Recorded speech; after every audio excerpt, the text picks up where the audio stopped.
बोराडी येथील institute of pharmaceutical education येथे महाराष्ट्रातील विविध फार्मसी महाविद्यालयातील अंतिम वर्षातील बी फार्मसी व एम फार्मसीचे विद्यार्थी तसेच उत्तीर्ण विद्यार्थी असे एकूण 526 विद्यार्थ्यांनी कॅम्पस मुलाखतीसाठी सहभाग नोंदवला होता।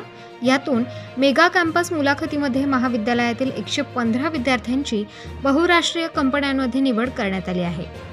किसान विद्या प्रसारक संस्थेचे institute of pharmaceutical education Boradi taluka Shirpur जिल्हा धुळे संस्थेतर्फे विद्यार्थ्यांना नेहमीच गुणवत्तापूर्ण व दर्जेदार शिक्षण मिळावे यासाठी संस्थेचे अध्यक्ष डॉक्टर तुषार रंधे, सचिव निशांत रंधे, खजिनदार आशा रंधे नेहमी संस्थेचा व महाविद्यालयाच्या विकासासाठी मार्गदर्शन करतात।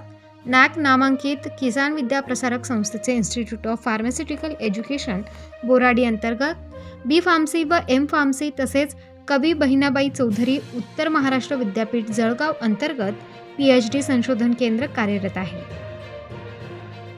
फार्मसी शिक्षणानंतर औषध निर्मितीमधील बहुराष्ट्रीय फार्मा कंपन्यांमध्ये नोकरी मिळावी ही प्रत्येकाची इच्छा असते।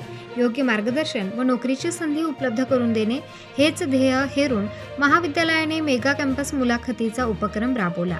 मुलाखतीसाठी महाविद्यालयातील तसेच संपूर्ण महाराष्ट्रातील विविध फार्मसी महाविद्यालयातील अंतिम वर्षातील बी फार्मसी व एम फार्मसीचे विद्यार्थी तसेच उत्तीर्ण विद्यार्थी असे एकूण 526 विद्यार्थ्यांनी सहभाग नोंदवला। डिस्टिल कॉर्पोरेशनचे operation manager Pradeep More, HR अधिकारी चिंतामण चव्हाण यांनी मुलाखती घेतल्या। या मेगा कॅम्पस मुलाखतीमध्ये महाविद्यालयातील 115 विद्यार्थ्यांची निवड झाली। महाविद्यालयाचे प्राचार्य डॉक्टर विकास V पाटील, उपप्राचार्य प्राध्यापक कल्पेश S वाघ व ट्रेनिंग प्लेसमेंटचे प्रमुख प्राध्यापक उदय बच्छाव, समन्वयक डॉक्टर सचिन महाजन, प्राध्यापक पंकज पाटील, प्राध्यापक स्वप्नील चौधरी, प्राध्यापक विकास पाटील, हर्षजित सिसोदे, कल्पेश मोरे तसेच सर्व शिक्षक व शिक्षकेतर कर्मचाऱ्यांनी या मेगा कॅम्पस मुलाखतीसाठी नियोजन केले।